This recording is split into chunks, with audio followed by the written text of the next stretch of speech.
नमस्कार दोस्तों, आइए सुनते हैं मुंशी प्रेमचंद्र द्वारा निबंध कफन। झोपड़े के द्वार पर बाप और बेटा दोनों एक बुझे हुए अलाव के और अंदर बेटे की जवान बीवी बुधिया प्रसव वेदना से पछाड़ खा रही थी। रह रह कर उसके मुंह से ऐसी दिल दहला देने वाली आवाज निकलती थी कि दोनों कलेजा थाम लेते थे। जाड़े की रात थी, प्रकृति सन्नाटे में डूबी हुई, सारा गांव अंधकार में लय हो गया था। घीसू ने कहा, मालूम होता है बचेगी नहीं, सारा दिन दौड़ते ही गया, जरा देख तो आ। माधव चिढ़ कर बोला, मरना ही है तो जल्दी मर क्यों नहीं जाती, देख कर क्या करूं। तू बड़ा बेदर्द है बे, साल भर जिसके साथ सुख चैन से रहा उसी के साथ इतनी बेवफाई।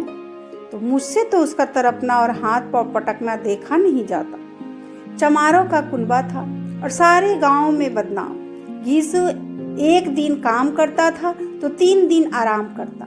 माधव इतना कमजोर था कि आधे घंटे काम करता तो घंटे भर चिलम पीता, इसलिए उन्हें कहीं मजदूरी नहीं मिलती थी। घर में मुट्ठी भर अनाज भी मौजूद हो तो उसके लिए काम करने की कसम थी। जब 2-4 फाके हो जाते तो घीसू पेड़ पर चढ़कर लकड़ियां तोड़ लाता और माधव बाजार में बेच आता। जब तक वह पैसे रहते दोनों इधर उधर मारे मारे फिरते। गांव में काम की कमी न थी, किसानों का गांव था, मेहनती आदमी के लिए 50 काम थे, मगर इन दोनों को उस वक्त बुलाते जब 2 आदमियों से एक का काम पाकर भी संतोष कर लेने के सिवा और कोई चारा न था। अगर दोनों साधु होते तो उन्हें संतोष और धैर्य के लिए संयम और नियम की बिल्कुल जरूरत न होती। यह तो उनकी प्रकृति थी। विचित्र जीवन था इनका। घर में के 2-4 बर्तन के सिवा और कोई संपत्ति नहीं थी। फटे चिथरों से अपनी नग्नता को ढांके हुए जिए जाते थे। संसार की चिंताओं से मुक्त, कर्ज से लदे हुए, गालियां भी खाते, मार भी खाते, मगर कोई गम नहीं थी इतनी की वसूली की बिल्कुल आशा न रहने पर भी लोग इन्हें कुछ न कुछ कर्ज दे देते थे। मटर आलू की फसल में दूसरों के खेतों से मटर या आलू उखाड़ लाते और भुन भुन कर खा लेते, या 10-5 ईखे उखाड़ लाते और रात को चूसते। घीसू ने इसी आकाश वृत्ति से 60 साल की उम्र काट दी और माधव भी सपूत बेटे की तरह बाप ही के पद चिन्हों पर चल रहा था, बल्कि उसका नाम और भी उजागर कर रहा था। इसी वक्त भी दोनों अलाव के सामने बैठकर आलू भून रहे थे, जो कि किसी खेत से खोद लाए थे। घीसू की स्त्री का तो बहुत दिन हुए देहांत हो गया था। माधव का ब्याह पिछले साल हुआ था। जब से यह औरत आई थी उसने इस खानदान की व्यवस्था की नींव डाल दी थी और इन दोनों बेगैरतों को दोजख भाती रहती थी। जब से वह आई यह दोनों और भी आराम तलब हो गए थे, बल्कि कुछ अकड़ने भी लगे थे। कोई कार्य करने को बुलाता तो निर्व्याज भाव से दुगुनी मजदूरी मांगते। वही औरत आज प्रसव वेदना से मर रही थी और यह दोनों शायद इसी इंतजार में थे कि वह मर जाए तो आराम से सोए। घीसू ने आलू छीलते हुए कहा, जाकर देख तो क्या दशा है उसकी, चुड़ैल का फिसाद होगा और क्या, यहाँ तो ओझा भी 1 रुपया मांगता है। माधव तो भय था कि वह कोठरी में गया तो घीसू आलू का एक बड़ा भाग साफ कर देगा। बोला, मुझे वहां जाते डर लगता है। डर किस बात का है, मैं तो यहाँ हूँ ही, तो तुम्हें जाकर देखो ना। मेरी औरत जब मरी थी तो मैं 3 दिन तक उसके पास से हिला तक नहीं, और फिर मुझसे लजाएगा कि नहीं। जिसका कभी मुंह नहीं देखा आज उसका उधरा हुआ बदन देखूं, उसे तन की सुध भी तो ना होगी। मुझे देख लेगी तो खुलकर हाथ पाँव भी ना पटक सकेगी। मैं सोचता हूँ कोई बाल बच्चा हुआ तो क्या होगा। सोंठ गुड़ तेल कुछ भी तो नहीं है घर में, सब कुछ आ जाएगा। भगवान दे तो जो लोग अभी 1 पैसा नहीं दे रहे हैं वो ही कल बुलाकर रुपये देंगे। मेरे 9 लड़के हुए, घर में कभी कुछ न था। भगवान ने किसी न किसी तरह बेड़ा पार ही लगाया। जिस समाज में रात दिन मेहनत करने वालों की हालात उनकी हालात से कुछ अच्छी न थी और किसानों के मुकाबले में वे लोग जो किसानों की दुर्बलताओं से लाभ उठाना जानते थे कहीं ज़्यादा संपन्न थे, वहाँ इस तरह की मनोवृत्ति का पैदा हो जाना कोई अचरज की बात नहीं थी। हम तो कहेंगे घीसू किसानों से कहीं ज़्यादा विचारवान था और किसानों के विचार शून्य समूह में शामिल होने के बदले बैठक बाजों की कुत्सित मंडली में जा मिलता था। हाँ, उसमें यह शक्ति न थी कि बैठक बाजों के नियम और नीति का पालन करता, इसलिए जहाँ उसकी मंडली के और लोग गांव के सरगना और मुखिया बने हुए थे, उस पर सारा गांव उंगली उठाता था। फिर भी उसे यह तस्कीन तो थी ही कि अगर वो फटेहाल है तो उसे किसानों की सी जोड़ तोड़ मेहनत तो नहीं करनी पड़ती और उसकी सरलता और निर्भीकता से दूसरे लोग बेजा फायदा तो नहीं उठाते। दोनों आलू निकाल निकाल कर जलते जलते खाने लगे। कल से कुछ नहीं खाया था, इतना सब्र न था कि उन्हें ठंडा हो जाने दे। कई बार दोनों की जबान जल गई। चिल जाने पर आलू का बाहरी हिस्सा बहुत ज़्यादा गर्म न मालूम होता, लेकिन दोनों दांतों के तले पड़ते ही अंदर का हिस्सा जबान, तलक और तालू जला देता था और उस अंगारे का मुंह में रखने से ज़्यादा खैरियत तो इसी में थी कि वो अंदर पहुंच जाए। वहाँ उसे ठंडा करने के लिए काफ़ी सामान था, इसलिए दोनों जल्द जल्द निकल जाते। हालांकि इस कोशिश में उन्हीं आंखों से आंसू निकल आते। घीसू को उस वक्त ठाकुर की बारात याद आई जिसमें 20 साल पहले हो गया था। उस दावत में उसे जो तृप्ति मिली थी वो उसके जीवन में एक याद रखने लायक बात थी और आज भी उसकी याद ताजा थी। बोला हुआ भोज नहीं भूलता। तब से फिर उस तरह का खाना और भरपेट नहीं मिला। लड़की वालों ने सबको भरपेट पूरियां खिलाई थी, सबको, छोटे बड़े सब ने पूरियां खाई और असली घी की चटनी, रायता, 3 तरह के सूखे साग, एक रसेदार तरकारी, दही, चटनी, मिठाई। अब क्या बताऊं कि उस भोग में क्या स्वाद मिला। कोई रोक टोक नहीं थी, जो चीज चाहे जितना चाहे मांगो, जितना चाहे खाओ। लोगों ने ऐसा खाया कि किसी से पानी न पिया गया। मगर परोसने वाले हैं कि पत्तल में गरम गरम गोल गोल सुवासित कचौड़ियाँ डाल देते हैं। मन करते हैं कि नहीं चाहिए, पत्तल को हाथ से रोके हुए हैं, मगर वह है कि दिए जाते हैं। अगर सब ने मुंह धो लिया तो पान इलायची भी मिली, मगर मुझे पान लेने की कहाँ सुध थी। खड़ा हुआ न जाता था, झटपट अपने कंबल पर जाकर लेट गया। ऐसा दिल दरियाव था वह ठाकुर। माधव ने पदार्थों का मन ही मन मजा लेते हुए कहा, अब हमें कोई ऐसा भोजन नहीं खिलाता, अब कोई क्या खिलाएगा। वह जमाना दूसरा था, अब तो सबको किफायत सूझती है। शादी ब्याह में मत खर्च करो, क्रियाक्रम में मत खर्च करो। पूछो गरीबों का माल बटोर बटोर कर कहाँ रखोगे। बटोरने में तो कम नहीं है, हाँ खर्च में किफायती सूझती है। तुमने 20 एक पुड़ियाँ खाई होगी, 20 से ज़्यादा खाई थी। मैं 50 खा जाता, 50 से कम मैंने भी ना खाई होगी। अच्छा पट्ठा था, तू तो मेरा आधा भी नहीं है। आलू खाकर दोनों ने पानी पिया और वहीं अलाव के सामने अपनी धोतियां ओढ़कर पांव पेट पर डाले सो रहे, जब 2 बड़े बड़े अजगर गेदुलिये मारे पड़े हों और बुधिया अभी तक करा रही थी। सवेरे माधव ने कोठरी में जाकर देखा तो उसकी स्त्री ठंडी हो गई थी। उसके मुंह पर मक्खियां भिनक रही थी, पथाई हुई आंखें ऊपर टंगी हुई थी, सारी देह धूल से लथपथ हो रही थी। उसके पेट में बच्चा मर गया था। माधव भागा हुआ घीसू के पास आया, फिर दोनों जोर जोर से है करने और छाती पीटने लगे। पड़ोस वालों ने यह रोना धोना सुना तो दौड़े हुए आए और पुरानी मर्यादा के अनुसार इन अभागों को समझाने लगे, मगर ज्यादा रोने पीटने का अवसर न था। कफन और लकड़ी की फिक्र करनी थी। घर में तो पैसा इस तरह गायब था जैसे चील के घोंसले में मांस। बाप बेटे रोते हुए गांव के जमींदार के पास गए। वह इन दोनों की सूरत से नफरत करते थे। कई बार इन्हें अपने हाथों से पीट चुके थे, चोरी करने के लिए, बाड़े पर काम पर न आने के लिए। पूछा, क्या है बे घिसुआ, रोता क्यों है? अब तो तू कहीं दिखलाई भी नहीं देता, मालूम होता है इस गांव में रहना ही नहीं चाहता। घिसू ने जमीन पर सिर रखकर आंखों से आंसू भरे हुए कहा, सरकार बड़ी विपत्ति में हूँ। माधव की घर वाली गुजर गई, रात भर तड़पती रही सरकार।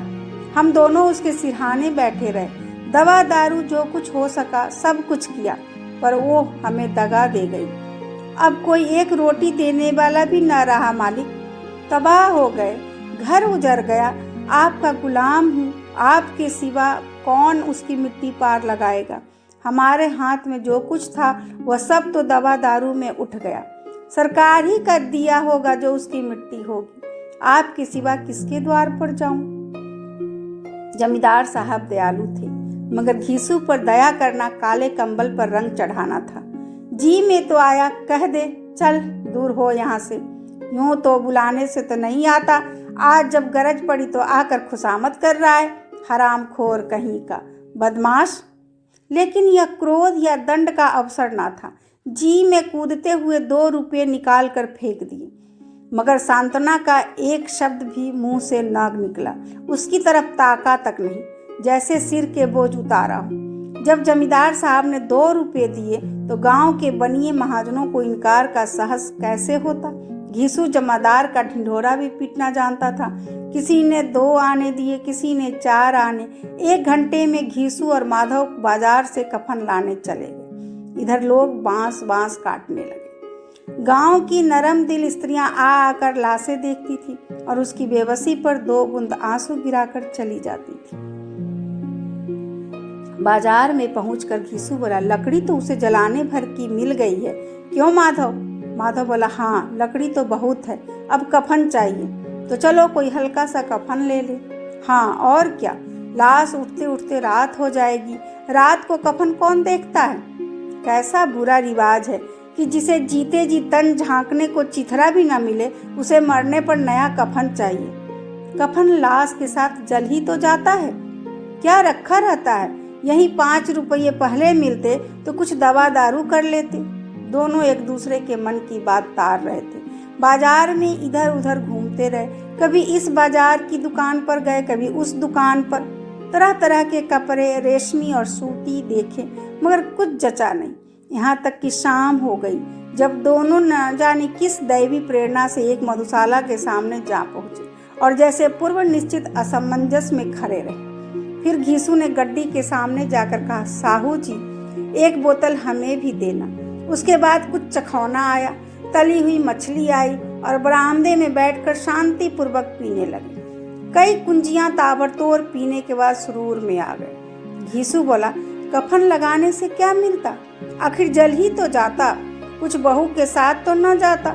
माधव आसमान की तरफ देखकर बोला, मानो देवताओं को अपनी निशाप्ता का साक्षी बना रहा हो। दुनिया का दस्तूर है, नहीं लोग बावनों को हजारों रुपए क्यों दे देते हैं, कौन देखता है परलोक में मिलता है या नहीं। बड़े आदमियों के पास धन है, फूके, हमारे पास फूकने को क्या है। लेकिन लोगों को जवाब क्या दोगे, लोग पूछेंगे नहीं कफन कहाँ है। घीसू हंसा, अबे कह देंगे कि रुपये कमर से खिसक गए, बहुत ढूंढा मिले नहीं, लोगों को विश्वास नहीं आएगा, लेकिन फिर वही रुपये देंगे। माधव भी हंसा इन अनपेक्षित सौभाग्य पर, बोला, बड़ी अच्छी थी बेचारी, मरी तो खूब खिला पिलाकर। आधी बोतल से ज्यादा उड़ गई। घीसू ने 2 सेर पूरियां मंगाई, चटनी, अचार, कलेजियां। शराब खाने के सामने ही दुकान थी। माधव लपक कर 2 पतलों में सारा सामान ले आया। पूरा 1.5 रुपये खर्च हो गया, सिर्फ थोड़े से पैसे बचे रहे। दोनों इस वक्त इस शान से बैठे पूरियां खा रहे थे जैसे जंगल में कोई शेर अपना शिकार उड़ा रहा हो। न जवाबदेही का खौफ था, न बदनामी का फिक्र। इन सब भावनाओं को उन्होंने बहुत पहले ही जीत लिया था। घीसू दार्शनिक भाव से बोला, हमारी आत्मा प्रसन्न हो रही है तो क्या उसे पुण्य न होगा। माधव ने श्रद्धा से सिर झुकाकर तस्दीक की, जरूर से जरूर होगा। भगवान तुम अंतर्यामी हो, उसे बैकुंठ ले जाना। हम दोनों हृदय से आशीर्वाद दे रहे हैं। आज जो भोजन मिला वो कहीं उम्र भर ना मिला था। एक क्षण के बाद मन में एक शंका जागी।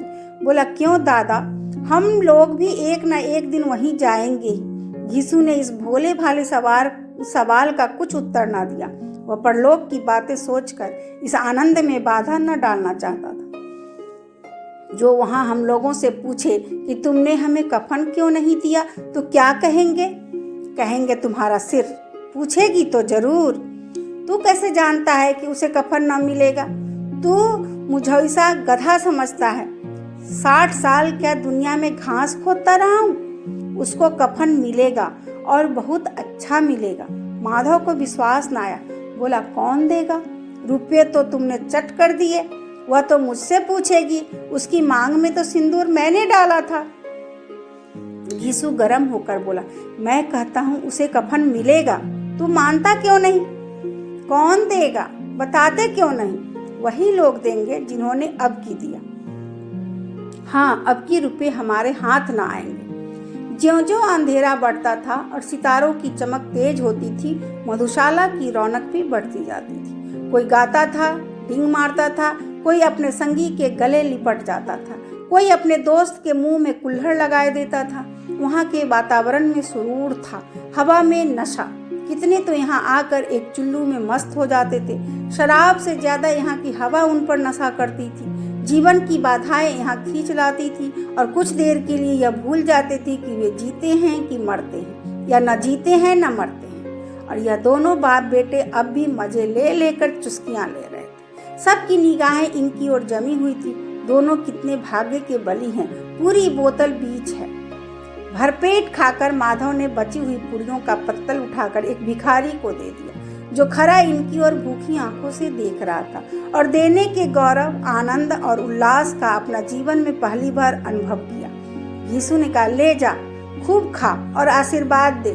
बीवी की कमाई है, वह तो मर गई, मगर तेरा आशीर्वाद उसे जरूर पहुंचेगा। रोए रोए से आशीर्वाद दो, बड़ी गाड़ी कमाई के पैसे हैं। माधव ने फिर आसमान की तरफ देखा। वह बैकुंठ में जाएगी दादा, बैकुंठ की रानी बनेगी। घीसू खड़ा हो गया और उल्लास की लहरों में तैरता हुआ बोला, हाँ बेटा, बैकुंठ में जाएगी। किसी को सताया नहीं, किसी को दबाया नहीं, मरते मरते हमारी जिंदगी की सबसे बड़ी लालसा पूरी कर गई। वरना बैकुंठ जाएगी तो क्या मोटे मोटे लोग जाएंगे, जो गरीब को दोनों हाथों से लूटते हैं और अपने पाप को धोने के लिए गंगा में नहाते हैं और मंदिरों में जल चढ़ाते हैं। श्रद्धालुओं का यह रंग तुरंत ही बदल गया और स्थिरता नशे में खासियत है। दुख और निराश का दौरा हुआ। माधव बोला, मगर दादा, बेचारी ने जिंदगी में बड़ा दुख भोगा, कितना दुख झेल कर मरी। वह आंखों पर हाथ रखकर रोने लगा, चीखे मार मार कर। घीसू ने समझाया, क्यों रोता है बेटा? खुश हो कि वह माया जाल से मुक्त हो गई, जंजाल से छूट गई। बड़ी भाग्यवान थी, इतनी जल्द माया मोह के बंधन तोड़ दिए। और दोनों खड़े होकर गाने लगे, ठगनी क्यों नैना झमकावे, ठगनी। पियकड़ों की आंखें और लगी हुई थी और वे दोनों अपने दिल में मस्त गाए जाते थे। फिर दोनों नाचने लगे, उछले भी, कूदे भी, गिरे भी, मटके भी, भाव भी बनाए, अभिनय भी किए और आखिर नशे से मदमस्त होकर वहीं गिर पड़े। अभी आप सुन रहे थे मुंशी प्रेमचंद्र द्वारा रचित निबंध कफन। धन्यवाद।